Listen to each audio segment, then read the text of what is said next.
buenas noches, El Salvador. Qué placer enorme nuevamente volvernos a reencontrar como todas las noches, pero esta oportunidad para revivir en un resumen los mejores momentos de 8.com, Canal 30, Tele 1.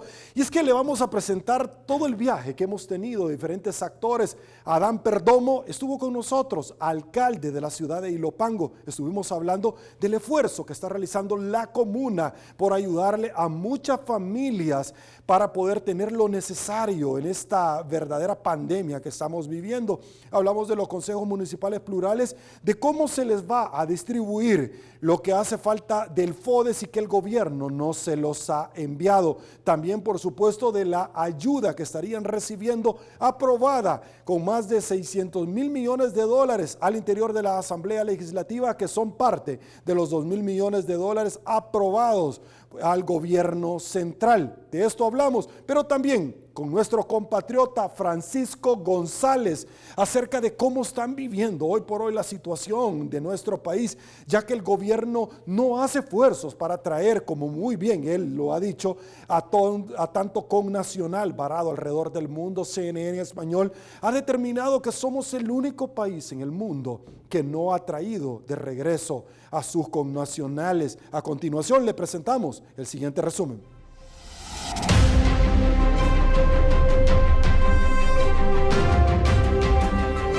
El alcalde del municipio de Ilopango, Adán Perdomo, habló sobre el presupuesto asignado para las alcaldías. Bueno, por supuesto, Sergio, nosotros estamos en total desacuerdo y cualquier tipo de negociación que se dé, tanto con cualquier otros alcaldes, nosotros, los alcaldes que hemos estado pendientes en Comures e igualmente en COAMS, hemos estado recalcando que los 600 millones de dólares fueron dados. En primer lugar, Sergio, para poder apalear la situación de los proveedores que hoy por hoy se les debe, el cual ellos decían 300 millones de dólares iban a ser destinados a las comunas para poder pagar todo tipo de personal, ya sea las planillas, ya sea los proveedores, ya sea las cajas de crédito, ya sea los bancos, y otros 300 millones de dólares iban a ser dados a las diferentes alcaldías para poder dar las cestas solidarias a cada uno de ellos. Hoy por hoy se está hablando con ellos y se está pidiendo que nos expliquen de dónde ha salido, por supuesto, el dinero de las canastas solidarias que el gobierno nos ha dado. Ojalá no nos hayan tocado los 300 millones de dólares que iban a ser destinados para poderle dar alimento a todas las personas de todos los municipios, específicamente en mi municipio de Ilopango, ya que solo nos han entregado 13.990 canastas y pues la población es mayor o superior a la cantidad que nos han dado. Serio, quiero decirte, hay mucha población que nosotros estamos desmintiendo porque decía el gobierno central que se le iba a dar la canasta solidaria casa por casa. Es mentira, en Ilopango no se le puede dar a las personas casa por casa, sino a algunas comunidades, porque no están contempladas el 100% de comunidades. Tampoco vamos a poderle dar a cada una ni casa por casa porque solo hay 13.990. Lo que sí estamos requiriendo y estamos pidiéndole es, estamos esperando primero Dios, que el gobierno ojalá y nos haga el desembolso de otras cestas solidarias para llegar a más familias, y también ojalá que cuando ingrese el dinero, que sé que en este momento todavía están buscando el dinero de los 200 millones de dólares y que hoy por hoy solo han conseguido 300 y tantos de miles de dólares para poderlo distribuir, ojalá pueda llegar a las diferentes alcaldías municipales, que nosotros estamos de cerca con nuestra gente y vamos a hacer variable esa entrega de canastas o cestas solidarias a nuestra población, que esperamos primero Dios llegar a más del 60% de los pobladores de Ilopango.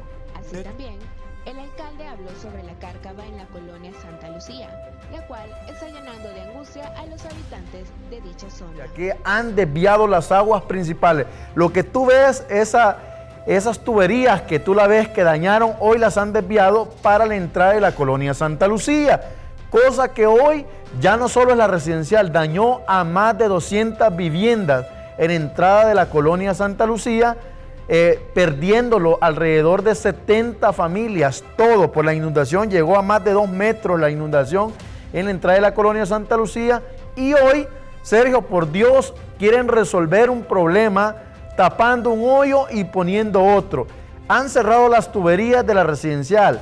Hoy han cerrado el colapso de la calle 5 en la colonia Santa Lucía y las están llevando a que desemboque en el único lugar de esparcimiento que tiene la población, que es la cancha de la colonia Santa Lucía o la cancha Azteca. Están destruyendo la cancha de la colonia Santa Lucía, están destruyendo también parte del centro escolar John F. Kennedy porque la tubería la están desviando para ese lado.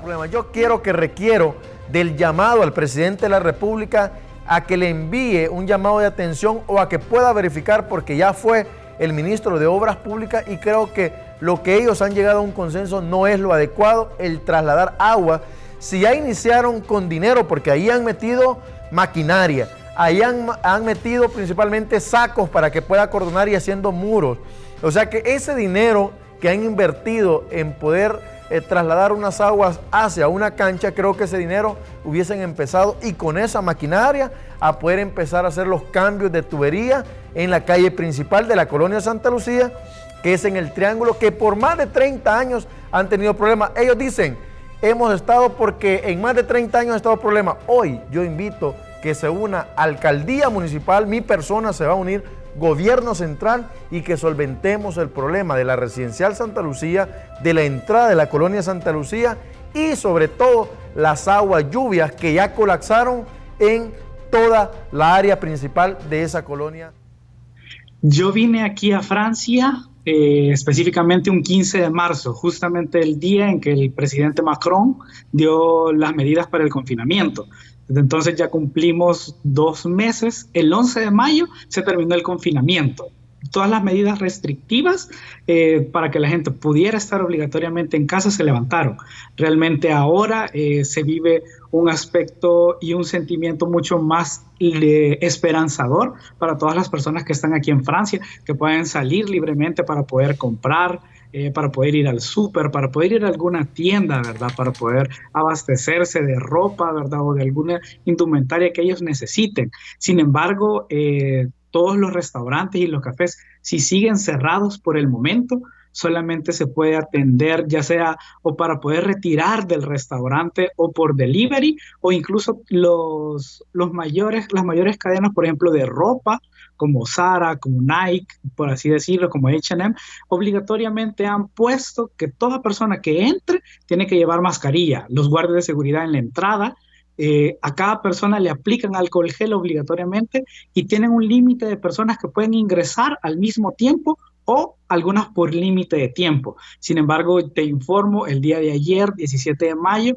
ha sido el menor número de casos nuevos, a 107, después de haber en el pico, haber tenido más de 7,000 casos aquí en París, por ejemplo, aquí en Francia en general. Así, bueno, estuvimos nosotros viendo el noticiero acá de Tele1 y en efecto están aplanando la curva, bendito sea Dios. Francisco, hemos visto nosotros el apoyo del gobierno del presidente Macron a la industria, a los franceses. Hemos visto nosotros una campaña de divulgación, de educación para la gente que está allá. Hemos visto nosotros, sin lugar a dudas, que han tratado de cuidar tanto la salud como la economía, porque el cerrar la economía va a ser un duro golpe más grande aún probablemente que lo que está ocurriendo hoy por hoy en el tema de salud. Cuán importante es llevar las dos cosas a la par, porque ningún país en el mundo, a excepción del nuestro, vemos nosotros alrededor del mundo donde están cuidando el tema de la economía y que esto no resulte más lamentable de lo que ya es en términos económicos. Realmente una de las ventajas que tuvo o realmente que tiene Francia es que, es que la agua, la electricidad, la calefacción, por ejemplo, son nacionales, digamos, no es parte de la empresa privada. Y por lo tanto, contrario al caso que se hizo en El Salvador para poder en 24 meses poder pagar lo que no se ha estado pagando en estos momentos, el presidente Macron dijo, no se va a pagar, esos gastos los va a asumir completamente el Ejecutivo, el gobierno. Por lo tanto, muchas personas se sintieron extremadamente aliviadas por no tener que pagar definitivamente en estos casi 3 meses que se va a llevar ningún servicio básico. Adicionalmente, el apoyo que se les da a la empresa, digámoslo así, el permitirles abrir por lo menos de manera paulatina o restrictiva, es lo que les permite a ellos mantener a flote parte de la economía. No decimos que no se mantiene un golpe duro por todas esas empresas que muy probablemente no se pudieron mantener, pero Francia realmente tiene otra cultura, como por así decirlo, pequeños mercados que tienen en las esquinas, pequeños carnicerías también que tienen, que ellas sí se han mantenido a flote y que son parte de la economía y un punto fuerte aquí en Francia.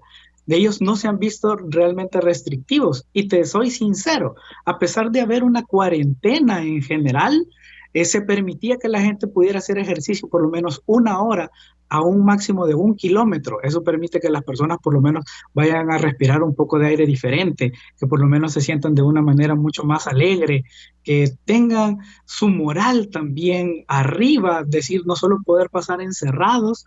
Y ahora con el desconfinamiento, con la pauta paulatina, tanto como los pequeños primeramente regresando al colegio, también las empresas ya están regresando, principalmente la industria, las personas que están en el teletrabajo poco a poco están regresando y se ve más personas yendo a comprar y se ve una mayor afluencia de personas, que es lo más importante, el evitar la recesión que esto va a ocasionar. Y Francia, desde mi punto de vista, está haciendo muy bien las cosas en ese aspecto.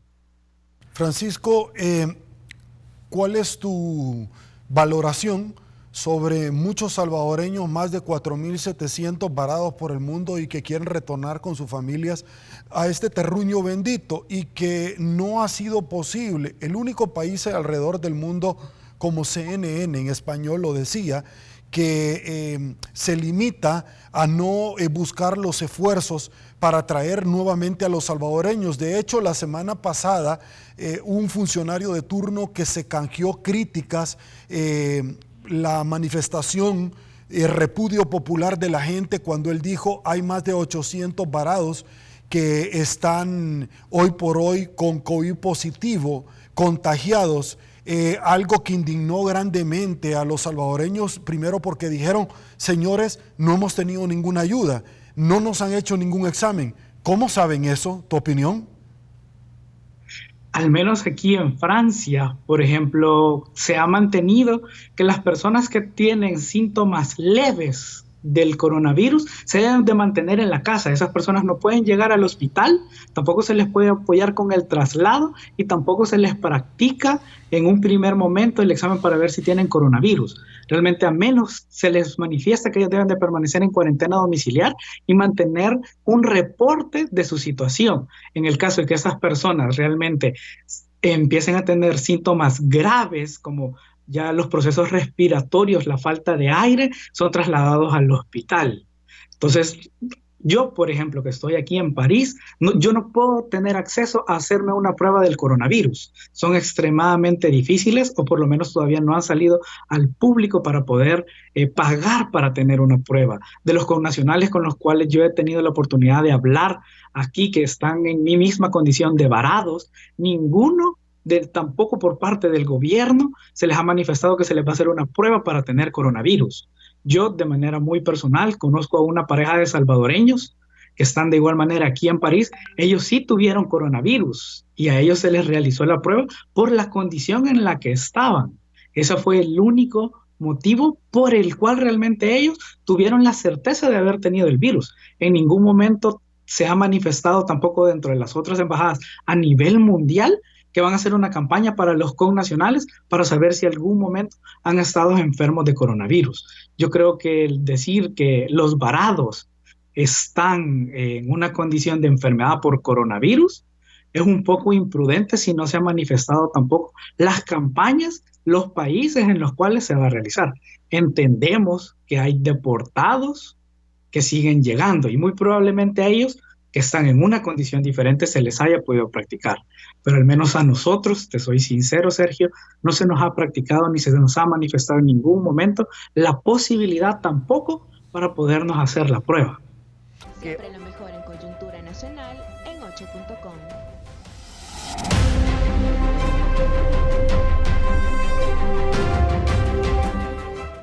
Y bueno, señores, el día martes nos acompañó la ex viceministra de Economía, Merlin Barrera. Con ella estuvimos abordando sobre todo el andamiaje hoy por hoy que estamos viviendo en nuestro país, la emisión más de deuda que estaría llevando al país al 91% del Producto Interno Bruto, algo que pondría en una situación complicadísima al país porque estaríamos a punto de ingresar a una categoría de C, es decir, en una categoría donde los bonos colocados en el mercado mundial estarían teniendo la posibilidad de ser llamados bonos basura, donde el interés sería altísimo luego de haber obtenido un crédito al 9%, cuando Costa Rica lo ha obtenido al 1%. Hablamos de la imperiosa necesidad en que el gobierno dé un paso hacia adelante y reabrir nuevamente toda la actividad económica. La CEPAL ha dicho que El Salvador estaría creciendo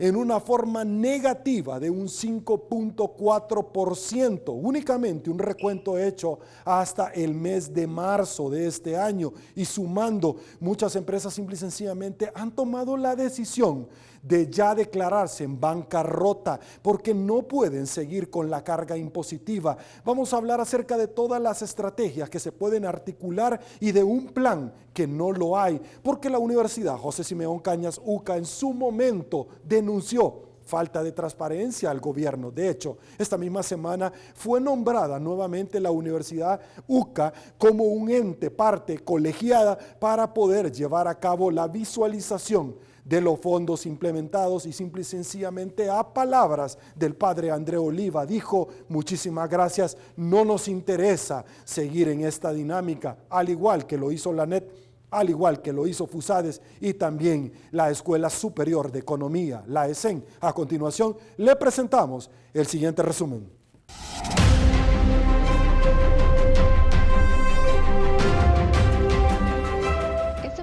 En 8.com nos acompañó vía Skype la economista Merlin Barrera, quien nos compartió su análisis de cómo está la situación económica actual en El Salvador. La situación es bastante complicada. Las exportaciones han bajado sustancialmente, se han reducido.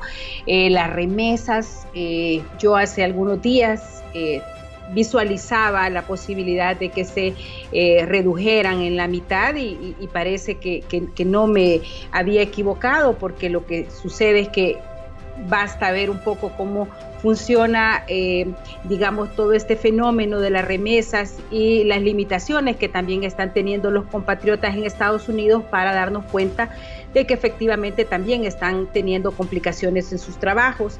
El nivel de actividad económica, la Cámara de Comercio estaba dando una encuesta que habla ya de 60,000 empleos formales que se han perdido entre los diferentes sectores de la actividad económica que ellos pues lograron a través de su encuesta. Y obviamente también el fisco, el Estado, ya ha manifestado reducciones de cerca del, creo que del 14% en la recaudación fiscal, que obviamente pues también se va a incrementar en estos últimos meses, porque ciertamente hay una situación complicada a nivel de toda la actividad económica y pues realmente también a nivel de los empleos. La microeconomía de todos los hogares está difícil, vemos muchas banderas a nivel de las diferentes comunidades pidiendo alimentos, y esto pues no hace más que revelar nuevamente el rostro de la pobreza que se manifiesta. Ya el BID hablaba de que esta pandemia para El Salvador puede llevar al incremento de 10 puntos porcentuales, que significa más de 600,000 personas que entran nuevamente en esta situación de pobreza. Y obviamente pues el panorama es bastante desalentador. También nos dio su postura respecto a la renuncia presentada por la UCA a la comisión especial. Sí, yo creo que las declaraciones que muy claramente estableció o pronunció la UCA, digamos, fueron realmente la evidencia de lo que muchos salvadoreños y quizás más ahí los profesionales que estamos más pendientes de este tipo de situaciones percibimos en cuanto a que no existe una rendición de cuentas respecto a cómo se han gastado los recursos. El presidente muchas veces dice que ya no tiene los recursos, que no se le ha aprobado ni un centavo y que lo que han gastado lo han hecho de reorientaciones, pero hasta el día de hoy no ha presentado un solo informe, ni su ministro de Hacienda, ni su ministro de Salud, ni mucho menos Presidencia de la República, definiendo realmente cómo es que se han obtenido los diferentes ingresos, qué tipo de transferencias tuvo que hacer al interior del presupuesto y obviamente cómo se han gastado los recursos. Por último, habló sobre la imagen que está teniendo El Salvador en la comunidad internacional. Sí, yo creo que hay que entender que cuando hacen una calificación del país y un poco contestando un poco su primera pregunta, ¿verdad? Se toman en cuenta dos tipos de aspectos: las variables macroeconómicas que son monitoreadas a través de los diferentes indicadores que maneja el Banco Central y el Ministerio de Hacienda, y algo que se llama la estabilidad política de un país. Parece broma, pero este elemento, digamos, que es un poco intangible porque no se mide bajo un número concreto como qué porcentaje tenemos de déficit fiscal o qué porcentaje es la deuda del PIB en relación al PIB, sino que es algo un poco más intangible, pero que las calificadoras de riesgo lo logran percibir y lo logran sistematizar en algunos modelos que obviamente arrojan las diferentes calificaciones. Y es aquí, Sergio, en donde realmente la exposición que como país hemos tenido por las diferentes, digamos, declaraciones, algunas acciones y, en fin, digamos, el actuar que ha tenido el Ejecutivo, particularmente el Presidente de la República, ciertamente, digamos, nos ha llevado a que diferentes organizaciones internacionales nos califiquen y de hecho, digamos, que la secretaria de Naciones Unidas, Michelle Bachelet, sea, digamos, cuestionada por un periodista europeo en relación a un país como El Salvador, realmente pone en relieve la importancia que el mundo le da a este tipo de situaciones. Sí, yo creo que hay que entender que cuando hacen una calificación del país y un poco contestando un poco su primera pregunta, ¿verdad?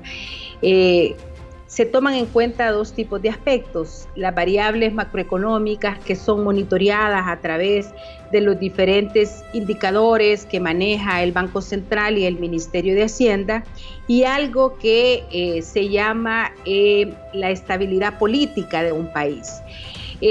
Parece broma, pero este elemento, digamos, que es un poco intangible porque no se mide bajo un número concreto como qué porcentaje tenemos de déficit fiscal o qué porcentaje es la deuda del PIB en relación al PIB, sino que es algo un poco más intangible, pero que las calificadoras de riesgo lo logran percibir y lo logran sistematizar en algunos modelos que obviamente arrojan las diferentes calificaciones. Y es aquí, Sergio, en donde realmente la exposición que como país hemos tenido por las diferentes, digamos, declaraciones, algunas acciones y en fin, digamos, el actuar que ha tenido el Ejecutivo, particularmente el Presidente de la República, ciertamente, digamos, nos ha llevado a que diferentes organizaciones internacionales nos califiquen y de hecho, digamos, que la secretaria de Naciones Unidas, Michelle Bachelet, sea, digamos, cuestionada por un periodista europeo en relación a un país como El Salvador, realmente pone en relieve la importancia que el mundo le da a este tipo de situaciones. Entonces, Cuando nosotros digamos, y creo que aquí nos lleva a un elemento importante que está sucediendo en el país, que es toda esta protesta de pitos y cacerolas que se da todos los días a las 8 de la noche, y que muchas veces se trata de, digamos, opacar o decir o minimizar. Creo que en el fondo debe de ponernos a pensar que esta situación de incomodidad que se está revelando en el país también está siendo percibida a nivel internacional. Entonces no es una cuestión de que Merlin Barrera critica o Sergio Méndez critica, sino que se trata de situaciones que el mundo está viendo y que obviamente nos va a afectar a nivel de la calificación de país, y lo más importante, creo yo, en el futuro cercano, nos afectará en términos de la inversión que posiblemente pueda venir al país. Viene un proceso de recuperación económica donde la atracción de inversión extranjera, de fondos frescos que permitan generar fuentes de empleo para los salvadoreños va a ser esencial a nivel de todos los sectores productivos. Y con esta situación, con estas declaraciones, con esta exposición en donde nos estamos poniendo como un país que no está cumpliendo con los derechos humanos o con cualquier tipo de situación, o que aprovechándose de la pandemia se están mezclando algún tipo de iniciativas que tienen que ver más con aspectos poco, digamos, transparentes, claros, o en todo caso poco técnicos. Entonces creo que es una situación que nos complicará en el futuro cercano. Yo quisiera con este tema decir que hago un llamado realmente al presidente de la República para que reflexione un poco. Él entró al juego político con determinadas reglas, las reglas de esta democracia incipiente ciertamente, pero estas son el marco jurídico en el que él entró a jugar, que entonces el respeto a esta cancha, el respeto a este marco jurídico y constitucional va a ser fundamental para poder obtener los recursos, la inversión que el país necesita para poder recuperarse de esta pandemia que sin duda nos dejará estragos como ningún fenómeno en la historia del país.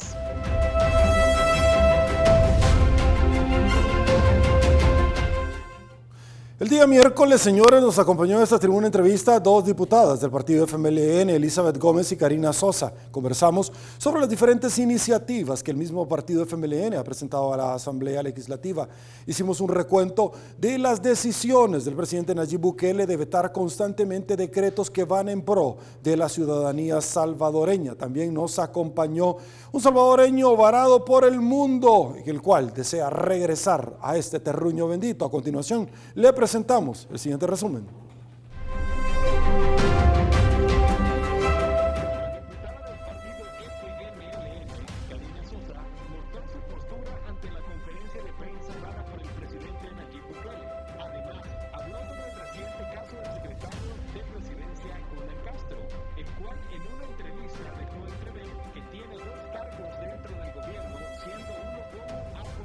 Quiero dejar pasar la pregunta sin decir qué mal se vio, presidente.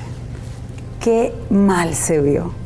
Discúlpeme, pero su comportamiento no estaba a la altura de un mandatario de país. Y eso da mucha pena. Bueno, a mí me da pena ajena.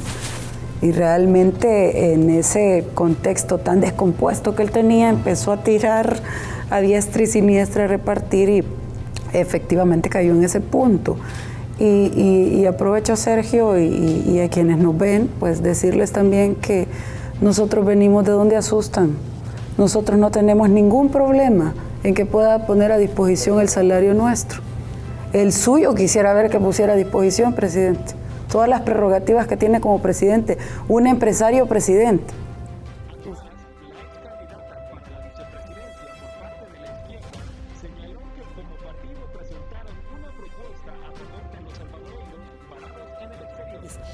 Inicialmente presentamos una pieza solicitando que nos diera la canciller ese protocolo de retorno que debía de estar implementando. Esa pieza la presentamos en marzo.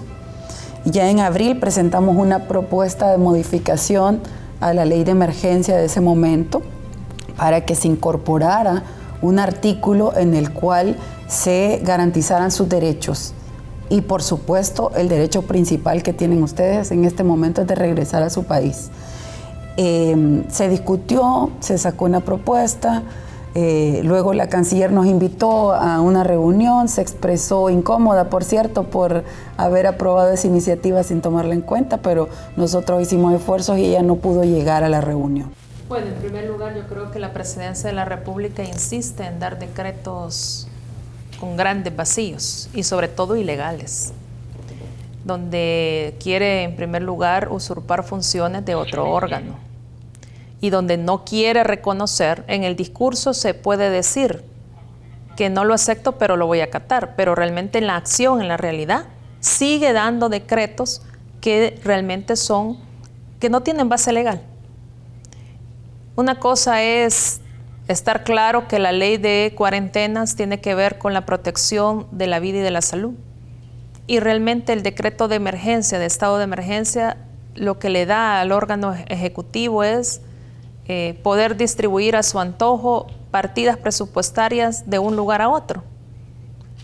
Por eso es que insistimos en que la ley que se dio a conocer y aprobada por la Asamblea Legislativa el día lunes tiene en primer lugar la base legal necesaria, la base de la defensa de la vida y de la salud. Y también, mira, hay que ver, aquí no podemos estar en una crisis sanitaria que se nos puede venir a complicar con una crisis alimentaria. Ya lo estamos viendo.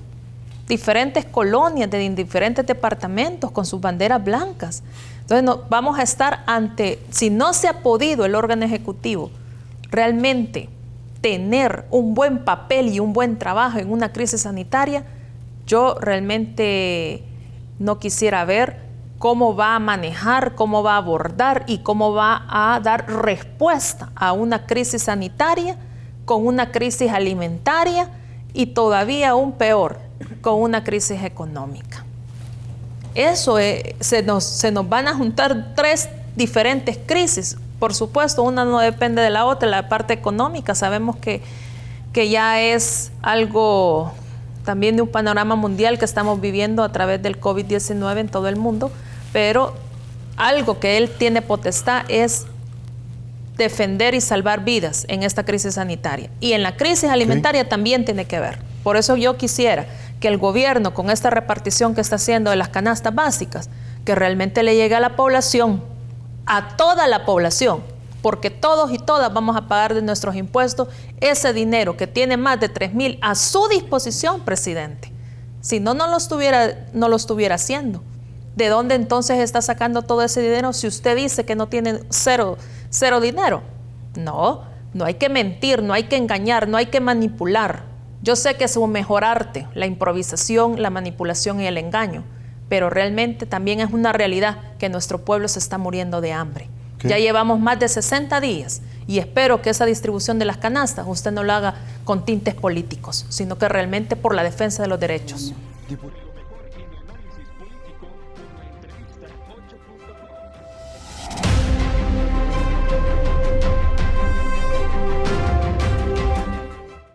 El día jueves, señores, arrancamos precisamente con una entrevista más que emocionante. Carmen Rodríguez, de La Voz de la Diáspora, y Luisa Moncada estuvieron con nosotros, además de, por supuesto, estar conversando con salvadoreños varados en el mundo. Y es que las dos colegas periodistas hablaron acerca del pronunciamiento de Washington, que lo hace por primera vez, condenando precisamente los actos que se están realizando por parte del gobierno acá en nuestro país. Y es que El Salvador ha sido ubicado ya con nombre y apellido como dictador al señor presidente de la República, Nayib Bukele, como otros países que también han ingresado en esta categoría. Una posición complicadísima porque hay más de 36 organizaciones que le piden al señor Almagro, secretario general de la OEA, que active la Carta Democrática en contra de este gobierno.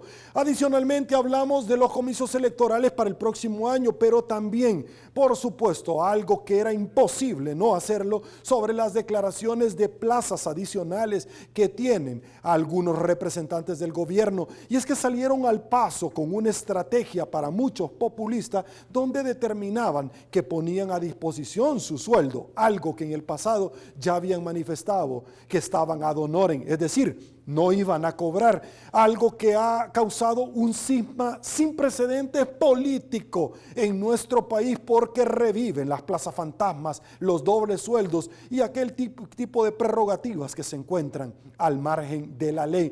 Presentamos las declaraciones del secretario jurídico de la presidencia, donde categóricamente aceptaba los hechos, pero cuando se le cuestionó acerca de la segunda o tercera plaza que se ventila dentro de las redes sociales, simple y sencillamente no quiso dar una explicación diciendo que esto estaba en los portales de transparencia. El tema es que de todo esto se verificó en los portales de transparencia, en los hilos de muchas personas en las redes sociales, y los portales no existen o simple y sencillamente es inexacta, insuficiente o no está publicada la información. Algo que contrasta en la entrevista que dio ante los medios de comunicación, conferencia de prensa esta misma semana.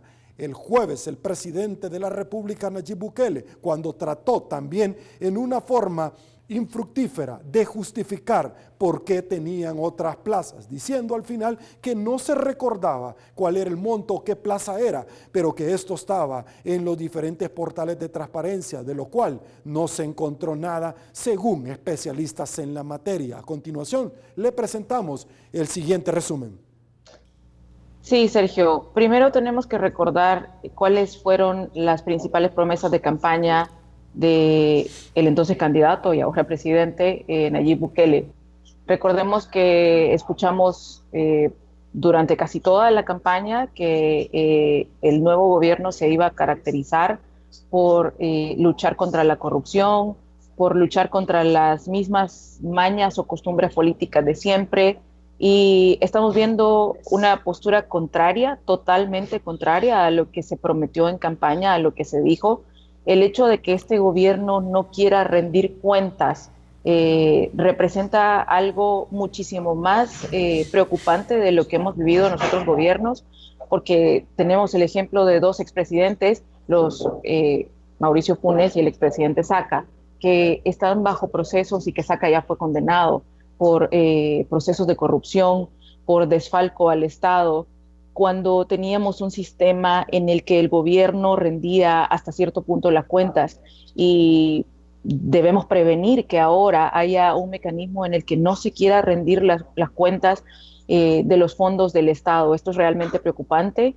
Esto es una situación en la que todos nos debemos de pronunciar. Esto es una situación que nos debe hacer pensar en que esto es más de lo mismo. Esto es más de lo mismo que el presidente Bukele criticó, el hecho de que él no quiera rendir cuentas, el hecho de que él no quiera respetar la independencia de los poderes del Estado salvadoreño es algo preocupante.